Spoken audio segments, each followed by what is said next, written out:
Before we begin our new chapter for today, as I usually do, and for those that don't study with us on a regular basis, I kind of mentioned two things. One is that we are studying in the midst of this horrible war.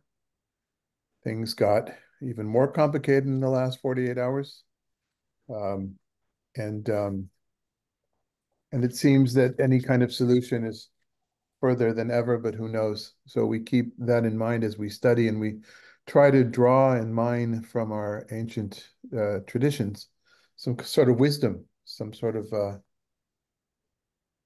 light, enlightenment that might help us get along, not only in that very large sense of our people's struggle in Israel and here in the United States, but just as important here, the struggles between each other here in the United States and around the world. So perhaps we'll find some wisdom in what we're learning that'll help us with that. The other thing that I usually begin with is that, and if I don't begin with it, you should know it's always the case that if there's any comments or questions about last week's or last 2 weeks, please write them down if you want. And we always start this way. So if somebody wants to say something about what we did in the past, want to reflect on it, this would be a good time.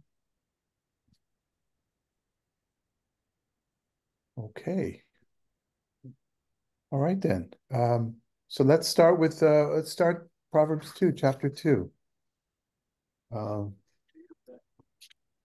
Eileen, do you want to read the first section? Let's do 1 through 8.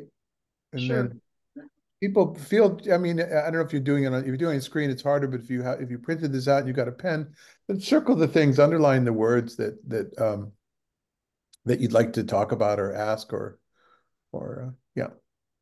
Also, I'm trying the format here, although it takes up more space and means that there's less room for extra biblical traditions that I usually put on a page because I don't bunch up the Hebrew and English and columns the ways I know how to save room. But I did in this way so that those that can't follow the Hebrew can more easily find the connection between the Hebrew and the English.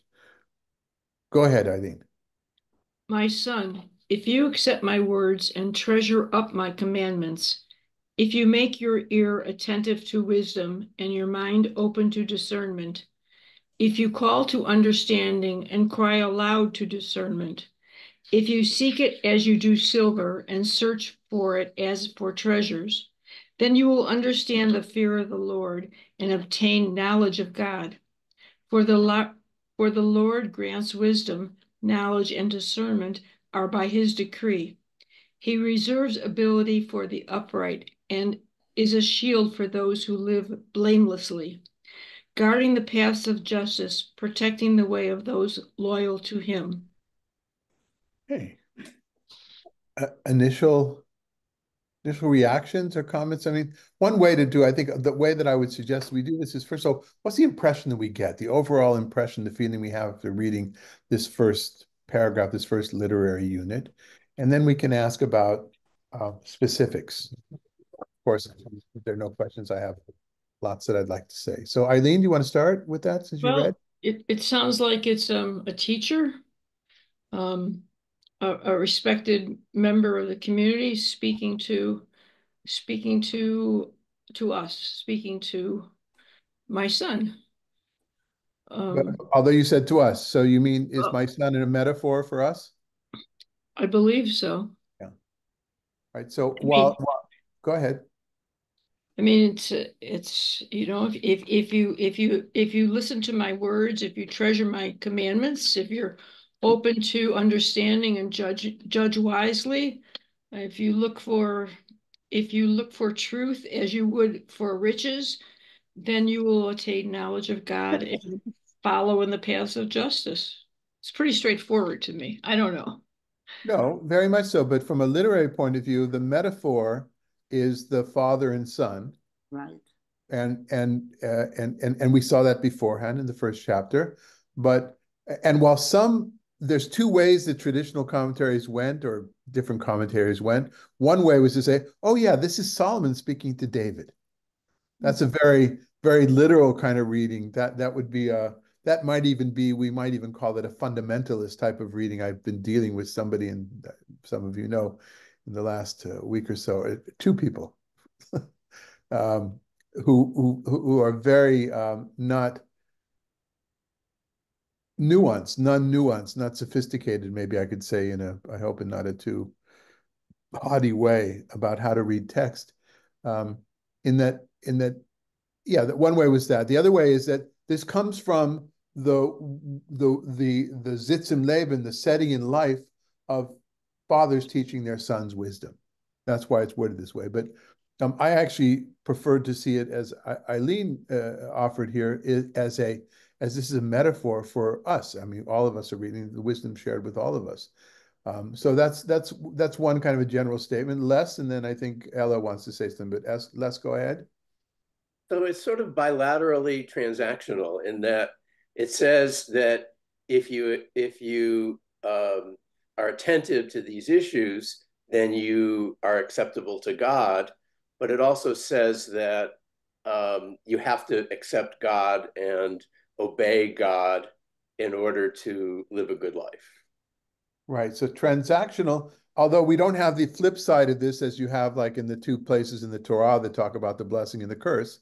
The flip side is, and if you don't, and if you continue to be a stupid idiot, then you're going to suffer, right? It's that's, that would be, but they're linked. What you did mention though, the two things are linked. This is not just about being intellectual, about having wisdom for life. This is linked by definition with the fear of God, which we saw already in that first section of the first chapter as well. Right. I The mean, first. for somebody who wanted to sort of learn how to lead a good life, but not necessarily link it to belief in God or obeying God's commandments in order to achieve whatever, it's a little problematic. So this is not going to get on the shelf in the secular rational intellectual bookstore. Well, maybe in an edited version of it. So, all right. So what you're bringing up, of course, is something I think everybody understands. I just want to state, though, that a secular approach, which is non-theological, doesn't exist until Spinoza, really, right? So Spinoza is the first person who really kind of offers this idea of wisdom. I'm not a scholar of Spinoza, but what I do know of knowledge, wisdom, and God has nothing to do with it. Many people have said that Spinoza was the first secular person, and a tragic figure, because he had nowhere to go, being the first. Because he couldn't go, he was excommunicated, as many of you know, from the Jewish community. So where he couldn't go to Christianity, couldn't go to other society, because everybody was good. They were all theological in their studies. He was on his own. That's an interesting topic on his own. And of course, secular study or secular culture, intellectual culture in Judaism didn't really develop until I think the early 19th century, maybe late 18th century. And those folks were known with disdain by Hasidic writers and others or they even call themselves the maskilim, the maskilim. And that's a term that's also taken from Proverbs, the maskil, the one who is enlightened, right? Although it was taken beyond theology in that way. Yes, Ella. I didn't find anything really new in it. It's a repeat of Exodus. It's a repeat of the laws in Deuteronomy. I mean, we were told this before. I think that the difference here, to my ear, Ella, is that there is so much about wisdom itself, whereas the Torah doesn't talk about wisdom. The Torah talks about Torah, about mitzvah, about but in a way, he is saying the same thing. I'm sure there is wisdom in this, but the Torah just tells you, but it's actually a repeat of the Torah in a different way, in a more poetic way. Okay.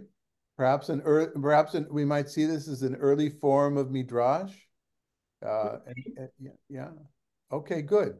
All right. Others?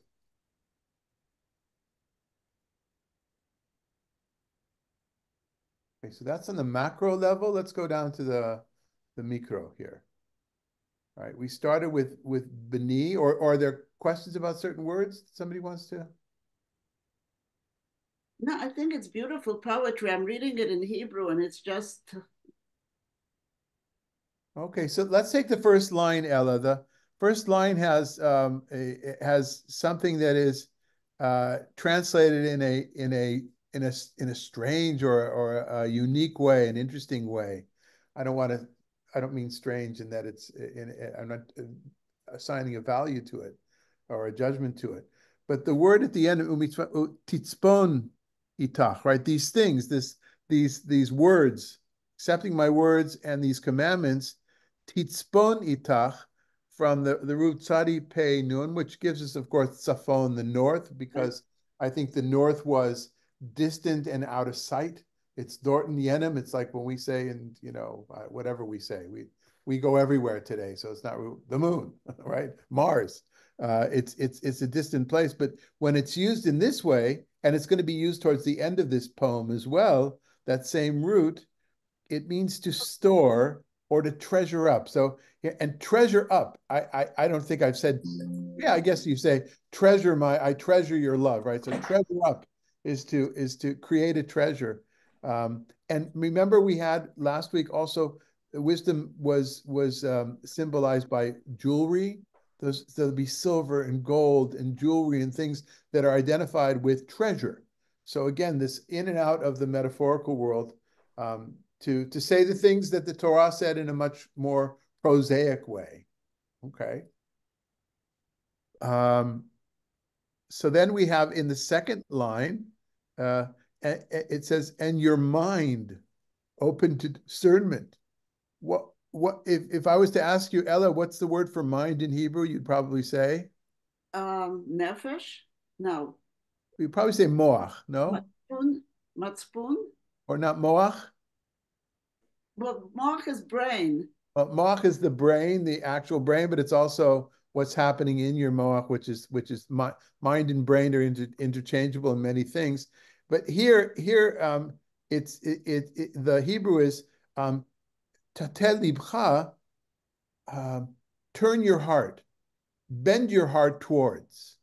And the only thing I want to talk about here is the heart. We think in the English world that we live in, what happens in the heart? I'm not talking about the pumping of blood, but how do we use the heart in our world, in our poetry? For emotion. Emotion, love, right? What do people this, right? Love, maybe hatred as well, but emotion, yeah. And here, and in other places throughout throughout Proverbs, there's the place of discernment is in your heart and not in your brain, right? They don't know from the stuff inside here that's running all these kind of things, the thing we know now. In other ancient Near East societies, it was in your liver, or as we would say, in our kishkes, right? When we talk about our kishkes, our gut feeling, that's a place of wisdom, right? It's a different kind of wisdom than mathematics or philosophical dictums and things like that. It's feeling, but your gut feeling tells you what is right and what's wrong. And so it's interesting that different places in the body, that different cultures at different times have assigned the place of wisdom. Where does wisdom live? Today we'd say in the brain, I think, but here it's in the heart.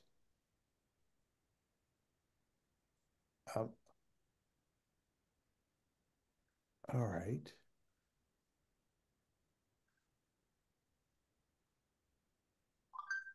And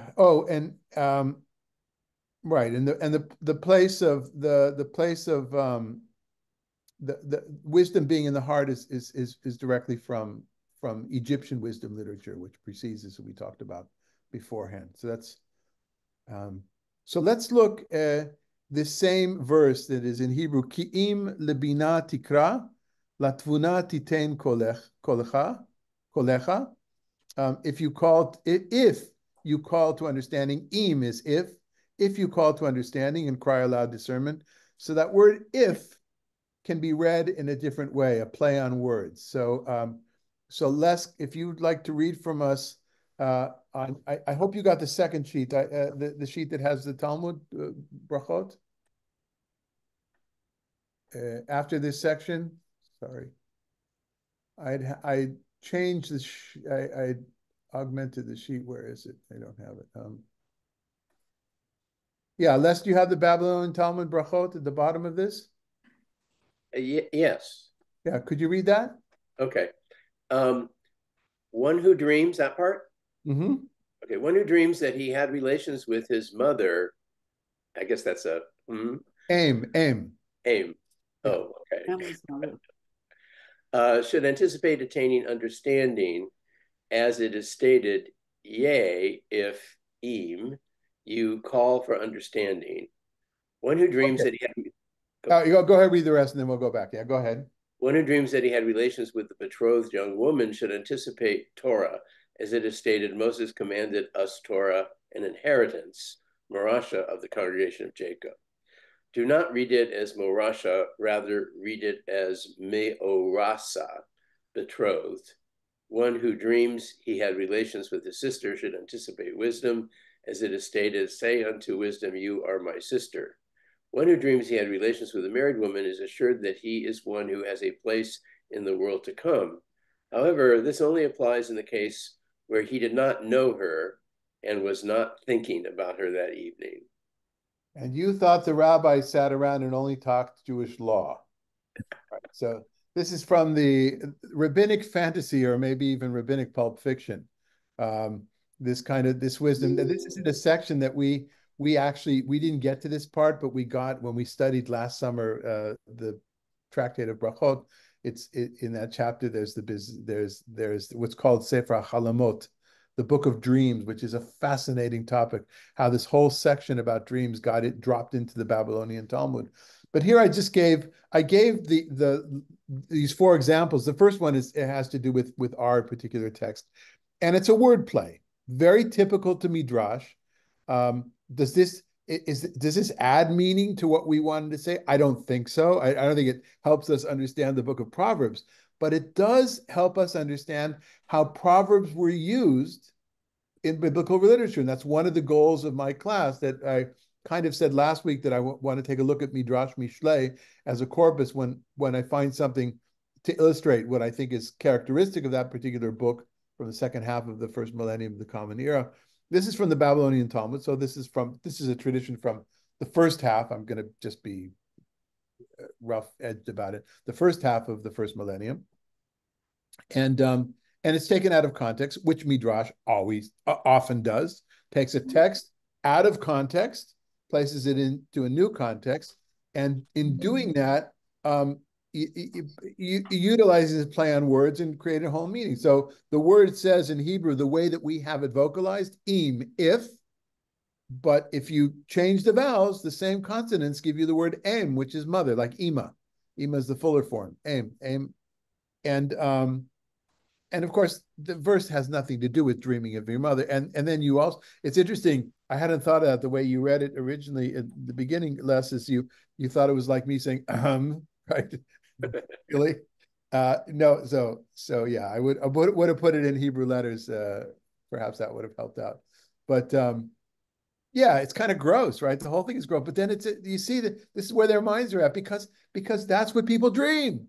People dream about that kind of stuff. And they didn't hesitate to utilize those things in regular life to teach something. There's a famous text that I've often taught about one of the rabbis saying, following his Rebbe into the bathhouse, into the bathroom, watching, going to where his bathroom, and they said, really, you're going with your rabbi into the bathroom? He says, well, if I hadn't done that, I wouldn't have learned these 3 laws about how to exactly to go to the bathroom, because there's a proper way to do it. Doesn't matter now what the details are. And then the next line in that story is the same story, but with the next generation, where the younger person does it to his rabbi, and his rabbi who had done it to his rabbi, he says, aren't you exaggerating? Do you really think you need to follow me in the bathroom? He says, oh, it's Torah, and I have to learn it. And then the next line in the final of that particular short story or short tradition is that so-and-so hid under his rabbi's bed while he was making love with his wife. And he hears him. And he says, is that you under my bed? He says, yes. Don't you think you're exaggerating a little bit? And the rabbi says, it's Torah and I have to learn. Now, that's an interesting story, but because those two things of going to the bathroom and learning and having sex are which we talked about on Shabbat as well.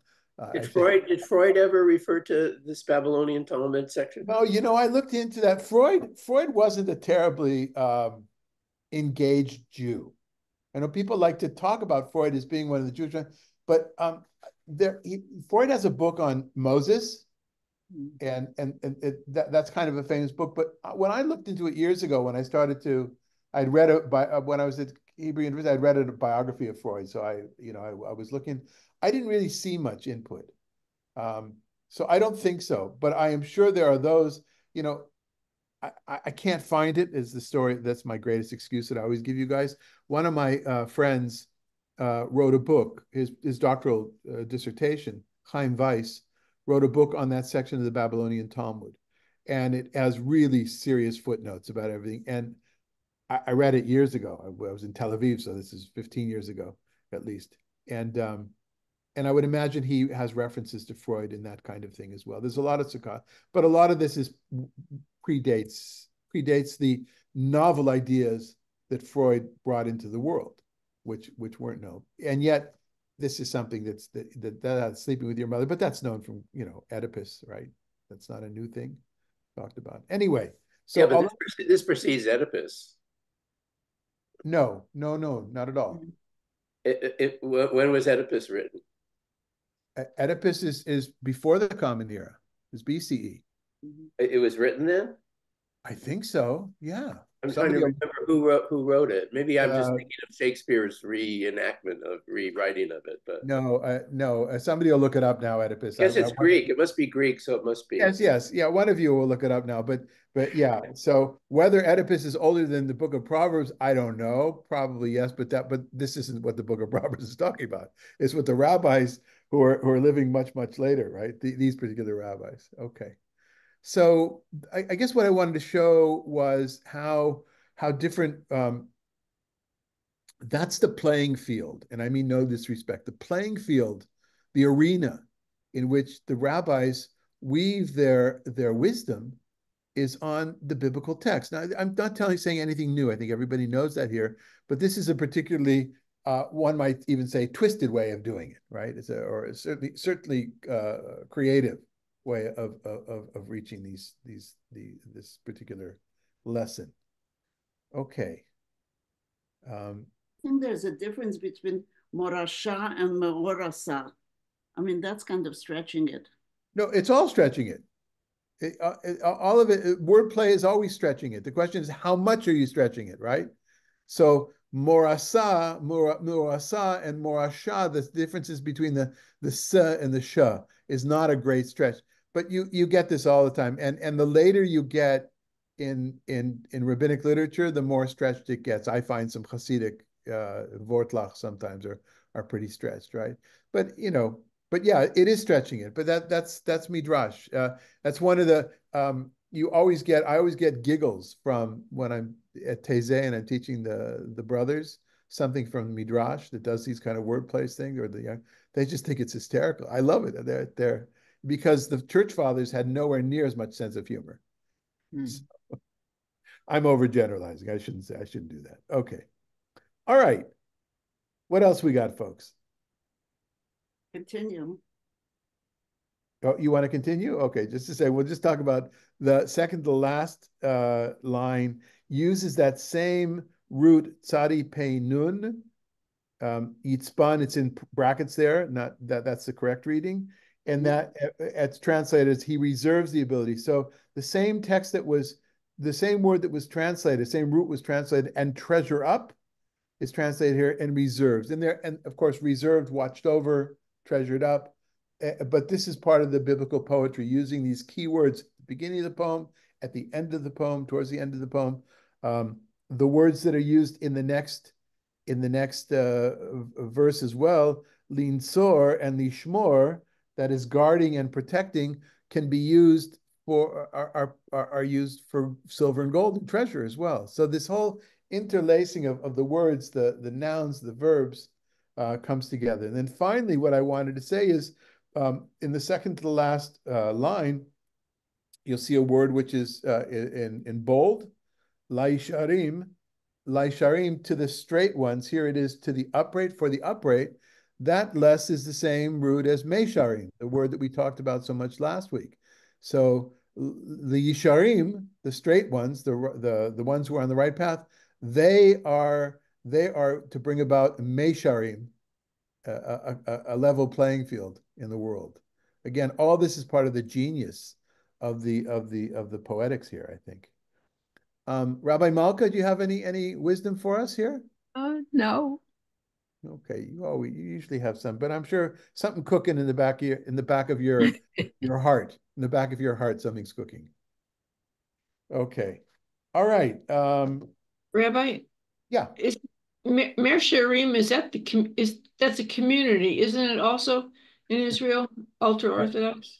so it sounds the same. Oh, One okay. is mesharim. It is the root yashar, straight, and turned into a meshar, which is putting the mem before it, which turns it into a noun. And it's one word. And what you're referring to is a place called Mea, Mem Aleph He, which means 100. Sha'arim, with an ayin, not there's an ayin, 100 gates. And it's called the neighborhood of 100 gates. But yeah, it sounds the same. And this brings me to a third thing, and please always ask those questions, because that's how we get. I know it's, if you don't have a solid Hebrew background, it's hard to see. And even if I say ayin, you probably ask what does that have to do? Well, it's an extra letter in there, and there people that know a little bit, and this is not what you did, but I recently met somebody who knows who has told me he's been studying Aramaic because he wants to get to the original text of Jesus. And I said, well, where do you have those texts? Where do they live, those texts? In a cave someplace? Where are they under the Vatican, stored away? And this assumption that it's all in Aramaic, and that not everybody agrees in the New Testament. Some people say some of it was written to begin with, not Paul, but even the Gospels, some of it's in Greek now. And then he started to give me some examples, and the examples he was giving me had no connection whatsoever to linguistics, to the study of language. They were based on, it sounds like, it is like, and I guess all this stuff is available on the internet. Sure, why not? All the other stuff we've seen, especially that we've seen, that we see on a regular basis. So Mea Sharim, very, very, very different. Why? And Mea Sharim is a quote from Genesis, in which Yitzchak had I have something on that. I did something once, a blog post on that. Maybe I'll try to I'll look for it in a second, where Yitzchak was blessed by God. And so his crops were 100-fold. Mea Sharim, 100 gate. Sharim also means measurement. That means gates and measurements. So that's what it's based on. Now, I remember hearing stuff when I was younger about why it was called Mea Sharim, because of the courtyards, but that could have been bubamaises that some tour guide thought up. Another great challenge to intellectual wisdom are tour guides in Israel and probably everywhere around the world. Some of them are really, really well read and well documented, but some of them just make shit up. What can I tell you? Yeah. My favorite example is that I had somebody working for me, a counselor in the program that I ran once, and I walked by the group, and she's talking about the Sirocco winds, like the Santa Ana winds here in Israel. They're called Chamsin, right? So Ella, why is Chamsin called Chamsin? Do you know? Because it's cham, it's warm. So some people think that, but for those that know from a linguistic point of view, it's in Arabic, Khamsin is 50, Khamishim, Khamsin, and they're thought to be 50 days like that in the year, 50 days of hot days like that. That I think is the academic explanation for it. But what did this young woman say to the kids in the program? I walked by, she says, well, it's called Khamsin because people thought in ancient times that the hot winds came from China. China is seen, so Khamsin. And I just giggled. I said, what a great story. That's lovely, but it's just totally made up. Okay. All right. Okay. So we go on? Yes? All right. Malka, would you read for us 9 to 11, please? You will then understand what is right, just, and equitable, every good course. For wisdom will enter your mind, and knowledge will delight you. Foresight will protect you, and discernment will guard you. Keep going. No, I think we'll talk about that. I think we'll break them down this way. It's the only bite sizes. Okay. So what do we have here? So Ella, I'm already going to say that there'll be repetition after repetition after repetition, which is a way. First of all, that's the way of poetry. In prophecy, you see that as well. In the Torah, you see that, but often the repetition of repetition is because it's different sources. So here too, we should think of this as a compilation of earlier material. It doesn't mean that the author or the editor of this section is different than the editor from before, but it's things brought together, and the nature of wisdom literature is to be repetitive, as are self-help books, right? Look through self-help books. When you'll see it's a pedagogic tool, right? How do you hammer the thing into? It's the way I speak, right? It's the way, you know. So here we've heard a lot of this stuff already, and in particular, this line, Tzedek u'mishpat u'meisharim, was the original line that Les had asked this question about, this translation of equitable. Rita Claire, did you want to say something? Actually, I was going to make a comment about the next two on the following page. The next two. Well, then hold that comment. Then hold it, okay, until we read it. All right. Okay, so we have this repetition of the, again. You'll get this. It's woven into the. You've got to have belief in God as well. And then where does wisdom enter? So Malka, you read the mind, but of course, yes. What is that in Hebrew? Heart. Heart, right. So I like that more, actually. I wouldn't even translate that mind, because from contemporary people, really we probably would say wisdom enters your heart, wouldn't we? Right, and we do this also. Sorry. We do this. Right.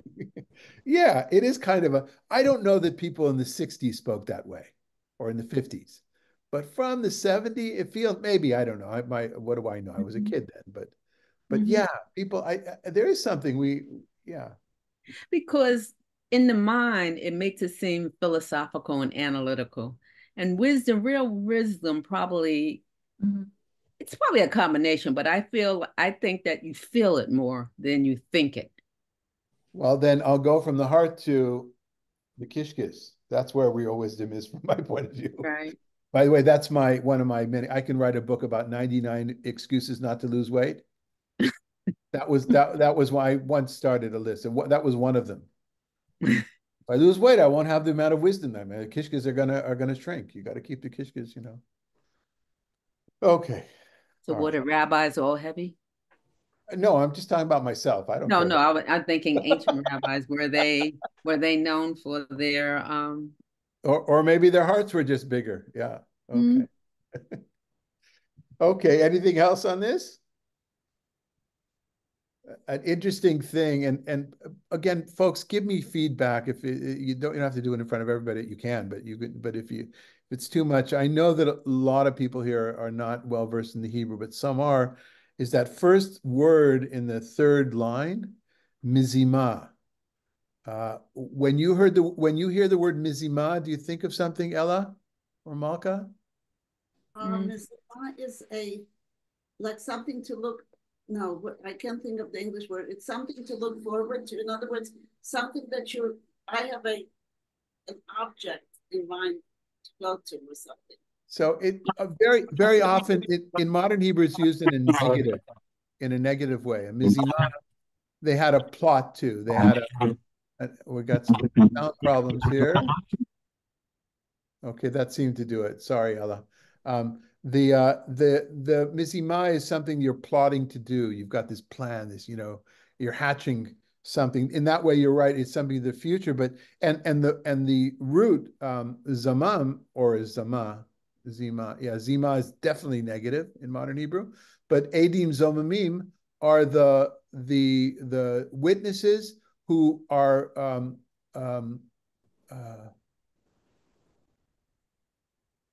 not plotting. What's a better word with a C? They're conspiring the witnesses who are conspiring to get somebody guilty, to have somebody be judged guilty when it's not true. So there's something negative, and here it's very positive. Mizimah tishmor alecha. And I point this out because what I'm finding in the language here, and again, this is all new to me. I mean, I've never studied this verse by verse the way we're doing, is that words that are used in different contexts, and here the context sometimes is the exact opposite, right? Totally, yeah, totally positive, mizimah. And to me, that's a great lesson in itself, right? Some, not just words, but things that we automatically go to the negative side of it. How might we find the positive side? Something I'm thinking a lot now in this season of hope versus fear as leitmotifs. Okay, anything else before we go on? Okay, Roberta. Mizimah tishmor aleka. Say it again. It's the last line that you were doing. Mizimah tishmor aleka. Right. Exactly what. So Mizimah is, while Mizimah is often conspiring to do something in modern Hebrew, and I'd have to rabbinical Hebrew, but here it's doing something. It's what Ella was saying before. It's planning to do something before the planning. So this is kind of planning ahead. Mizimah here would be planning ahead. Here it says foresight. I would say planning ahead. That'll, yeah. What is Avot, Pirkei Avot say about Ezehu Chacham? Who's the wise person? Haro'et nolad. The person who sees. Now, there's a number of ways to interpret it. Probably the simple meaning is the thing that will be born. It literally means be born, but before it's born. Somebody who can see what the consequences of what they're going to do is going to be. I also like the literal translation is, who is the wise person? Someone who sees a newborn baby, hanolad. That is a blessing of wisdom as well, right? But I don't think that's the simple meaning of the text in Avot. Avot, again, I'll refer to it a lot, is the part of the Mishnah, which is wisdom literature, not halacha, but wisdom literature that was edited. It was edited in the 3rd century, but Avot, more than other parts of the Mishnah, has early material from the 1st century, maybe even 2nd century BCE. Okay, anything else? So then, Roberta, would you read the next section, 12 to 15? Sure. Wisdom will save you from the wicked. It will save you from the way of evil men, from men who speak duplicity. I think it'd be duplicitous, anyway, who leave the paths of rectitude to follow the ways of darkness, who rejoice in doing evil and exult in the duplicity of evil men, men whose paths are crooked and who are devious in their course. Okay. Do you have any more questions about evil and wicked? So basically, if you're smart enough, you'll know to stay away from lousy people. Right. And that was in the previous chapter, was the words of the parents to the son to stay away from the bad kids, right? From the gangs. So another connecting us to that leitmotif, or that Leitvort Yiddish for the key, German for the key word, light is key, is that root yosher in the second line in the bold phrase, orchot yosher, is the path of, here it says rectitude, but it's a path of straightness. I mean, another translation would be straightness, or doing that which is right. The path of equity. Well, Mesharim is equity. Yeah, Mesharim changes it, but it's from the same root. And that's part of biblical poetry, as is biblical prose, is to use the same words to bring the different pieces together in a nice package. Foresight will protect you, and discernment will guard you. So if you have the brains and the foresight, you'll be protected because you'll understand and stay away from those things which will, tempt you. Right. And how are those things that would tempt you, the people doing the negative? What's the word that comes up here twice? You didn't like the exact translation, but what was the word? Duplicity. Yeah. So in Hebrew, it's tapuchot. Devious and duplicity. Yeah. So the reason they use duplicity here is because of is because the word tapuchot in Hebrew has the root hafach, which means turned over, upside down. And so I think duplicity, and then in other words, you're looking at you're looking at the same thing, but they understand exactly the opposite. It's like, again, what we hear in social media, what we hear in news, the taking a word that's used by one side and then turning it over, same word, and flipping it onto the other side with a totally different, with a totally different meaning. Well, the meaning's the same, but based on totally different observations or facts or whatever. Yeah. Okay. The opposite of walking in the right way. The Lakit B'derek Hoshek, right? Right. Yeah. B'dereki Hoshek. Would be right, so, righteous. Right. Well, righteous from the word right, from straight, the same straight, as opposed to those that are on the crooked path. But also what Malka just brought up is a fascinating thing. We usually think the opposite of darkness is light. Mm-hmm. So using that kind of language to describe darkness, to describe the opposite of walking the right path.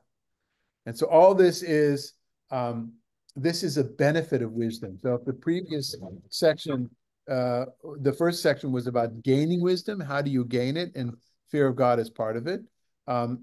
This along with the previous paragraphs are the benefits of wisdom.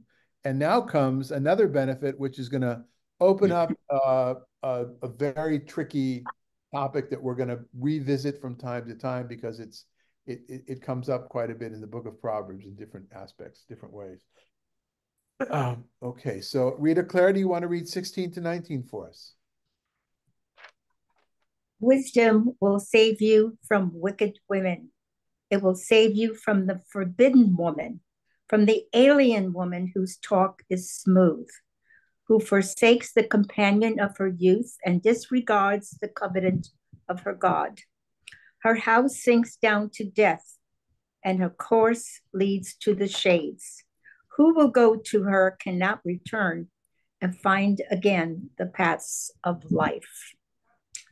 So just to read the where it says 16:19, wisdom will save you. That's a title that I put in. I copied from one of the commentators I'm using, but that's not the biblical text itself. That's just the top section. Reminds me of Isha Katlanit. Isha. So an Isha Katlanit is actually the term Isha Katlanit is a deadly woman or a murderous woman. That's what I was thinking of this. Yeah. Down to death. So, but there's a literal understanding of that. Let's say in Genesis 38, right, where Tamar is considered to be a deadly woman because her first two husbands died on her. Now we know, because we have the advantage of hearing it from the narrator, that she was blameless, right? But that's and then the rabbis developed this theme of a Isha Katlanit, a deadly woman, somebody who leads her husbands, because in order to be an Isha Katlanit, I think you have to have more than one husband die on you. So it becomes, of course, this is absolutely misogynistic, right? This blaming a woman, any woman, or the symbolic woman for the death of husbands.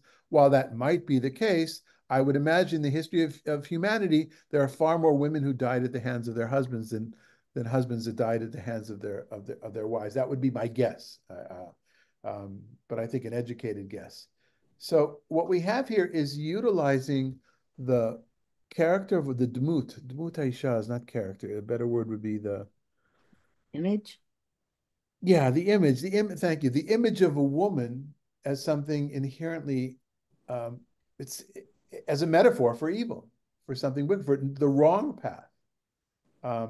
Although it does allow for a woman who's on the right path. Who would be according to this section, who would be the woman who is on the right path?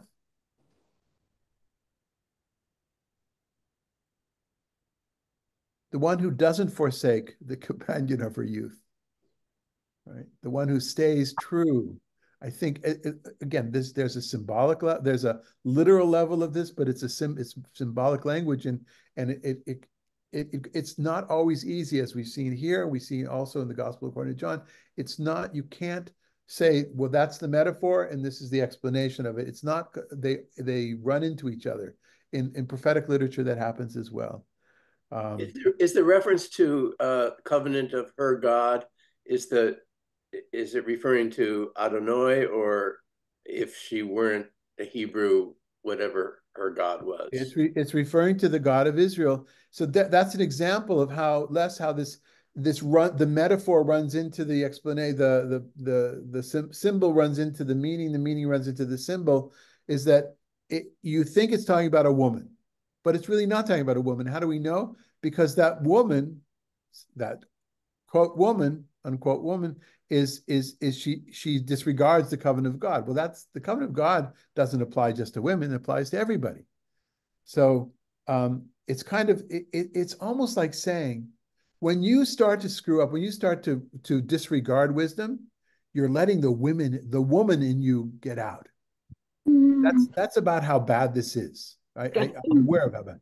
You're letting the woman in you take charge. And the woman in you is disregarding the companion of her youth, because when Israel was young, God, Adonai, took them out of Egypt and saw them through the wilderness. And that's Ezekiel. This is connected to one of the chapters in Ezekiel, maybe 16, if I remember. That's referred to in a strange way in the Haggadah Shel Pesach, and most people don't know the reference, so they don't. It has to do with seeing Israel as a baby that God took care of, a baby girl that God took care of. And he says, you were dripping in your own blood from the birth, and I swaddled you and I took care of you, says Ezekiel, talking about God's relationship with God. And yet I took care of you and you betrayed me. And so that's in between the line. Oh, it's in between the lines, yeah. So in the first sentence, 16, how do you interpret the word forbidden and alien when referring to women? So here is in Hebrew, latzilcha, to save you from isha zara. Isha zara is literally a strange woman, but isha zara is also, it's not a euphemism, but it's the secondary meaning of zara in this term, a woman, a strange woman, is one who you're not allowed to be. In other words, she's married to somebody else, right? And so that's why it says forbidden woman, or she's from a nation that you're not allowed to marry, like we learned in last week's Torah portion. And then a nochriya is a foreign woman, a woman who's not of Israel.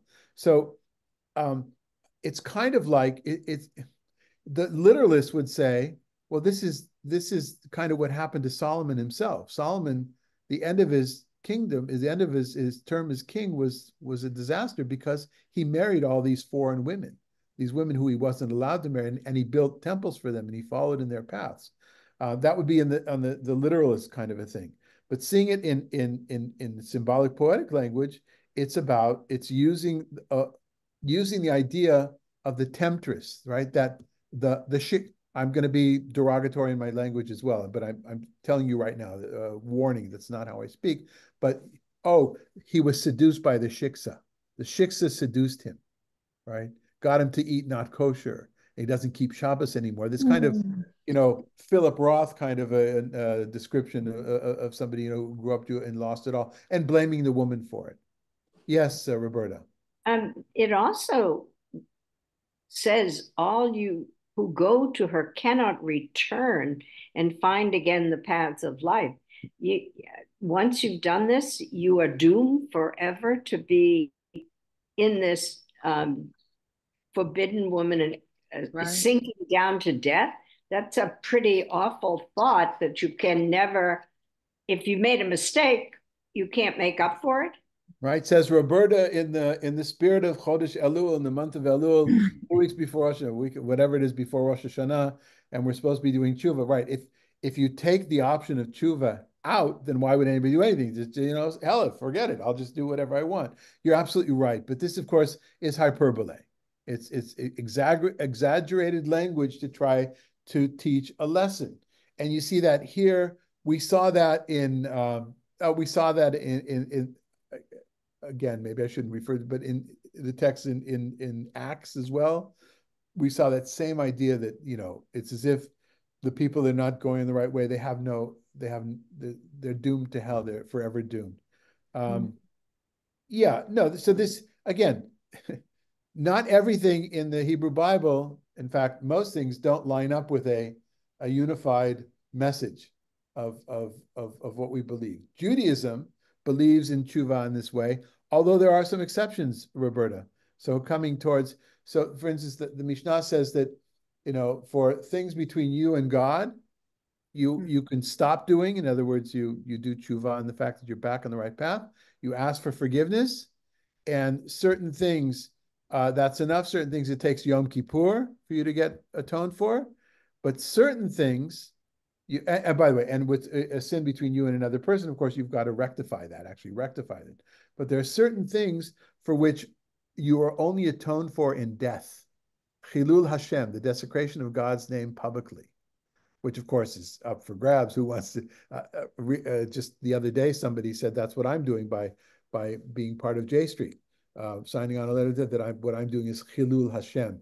It didn't say those words, but that's what he meant, that I'm desecrating God's name by then, and so, but however one understands the desecration of God's name, if you do something publicly, then the only time you'll be atoned, and even if you've repented, you won't be atoned for.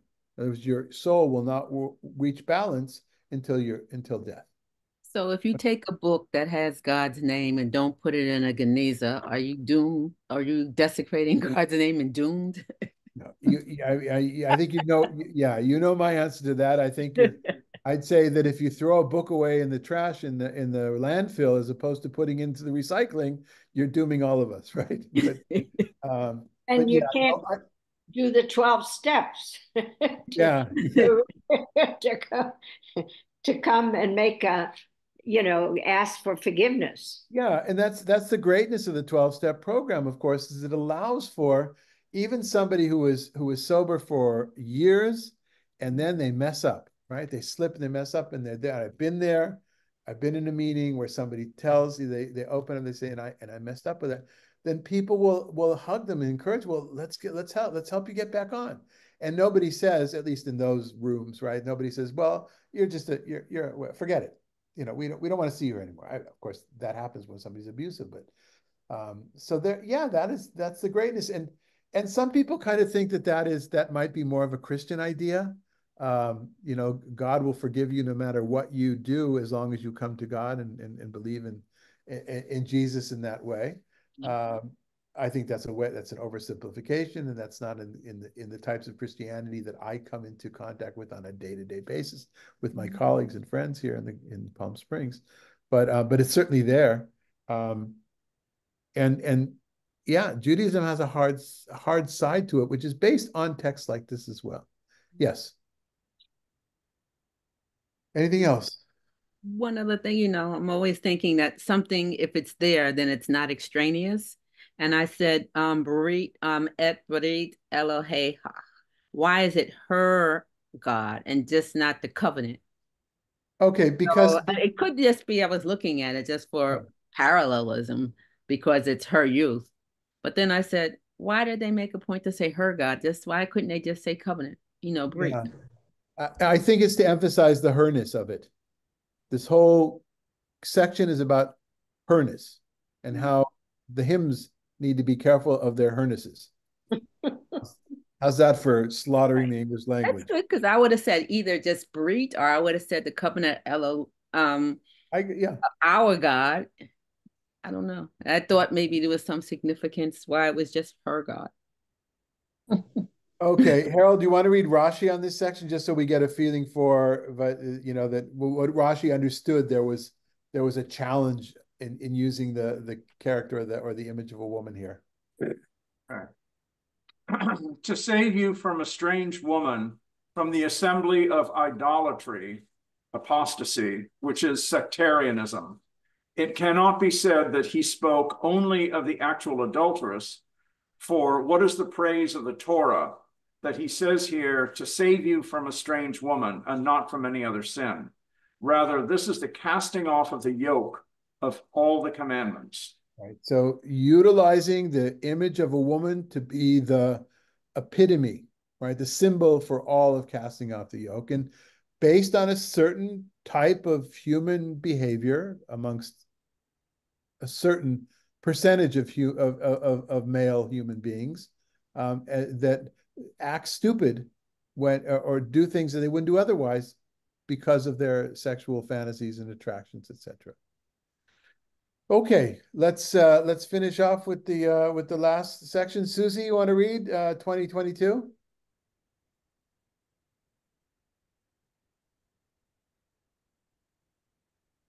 So follow the way of the good and keep the paths of the just. For the upright will inhabit the earth, the blameless will remain in it, while the wicked will vanish from the land and the treacherous will be rooted out of it. So summing it up, keeping on the right path again, in the third line in the Hebrew, ki yisharim, that same root, yashar, yud, shin, resh, from Mesharim, that's the key word in this whole, in these first two chapters. Sound familiar from something else more famous than this? No one? Who will inhabit, who will inherit the earth? The meek. The The meek. meek? Yeah, the In the New Beatitudes. Testament, right? The meek. Yeah, the Beatitudes. Yeah, this is and of course that would be great to look at the Greek of that, you know, the meek shall inherit the earth, that those whole section there, and to see what the Greek was here and see if there's any connections that way, certainly from a thematic point of view. And in general, I would imagine somebody's written an article on comparing this part of the book of Proverbs with that section in the Gospels as well. Just for further, that's where my mind goes. If I had more and more time and energy, I would look at that kind of thing as well. And finally, we spoke about the word beged last time, I think, clothes, and that it's the root of dishonesty. Am I correct that it was in this context we spoke about that? Yeah. So if you look in the last verse here, Ushaim me'eretz yikaretu, which is kind of a quote, is quoted in Aleinu l'Shabeach, just for those that know that second paragraph, Aleinu. While the wicked will vanish from the land, or it will be cut off from the land. Uvogdim yischu mimena, and the treacheries, bogdim, from that same root beged, is clothes. Here, treacherous, those are disloyal. They are the traitors in this way, and treacherous and traitors, I think, are connected, right, linguistically. They'll be rooted out. Okay. Question? Yes, please. I've got a Hebrew question. On that very last line that you just talked about, the second word, I'm not sure how to say it, but is it meretz? Meretz? So, yeah, me'eretz. So it's comprised of one word, eretz. The noun means land. Oh, me'eretz. Okay. Right, like the newspaper Haaretz. Okay. Land, Eretz Yisrael. From and me means from. Now, were you thinking of connecting this to the political party Meretz? Yes, I was one. Well, I wasn't thinking of doing it, but you were asking about it. Yeah, intending to do it, but I was just wondering. See, I know you guys. I know where your minds go. Yeah. No, Meretz is an acronym, and the mem is, I'm sure, mifleget, and I don't remember what the Resh Tzadi is. But if you look up Meretz in Wikipedia, you'll see it's an acronym. Okay. All right. Okay. Anything else? So folks, next week and the week after, we won't be having class. I'm traveling next week, and week after is Rosh Hashanah. Hope to see everybody there. Please RSVP so we know how many chairs to set up, etc. And for security reasons as well, we'd like to know who's coming. And I'll see you in the week after Rosh Hashanah, in between before Yom Kippur. And I appreciate if you have any feedback. I appreciate the feedback or any other questions you have. Travel safe. I'm sorry? Travel safe. Thank you. Thank you. And thank you. Thanks for being here, everybody. Bye-bye. Thank you.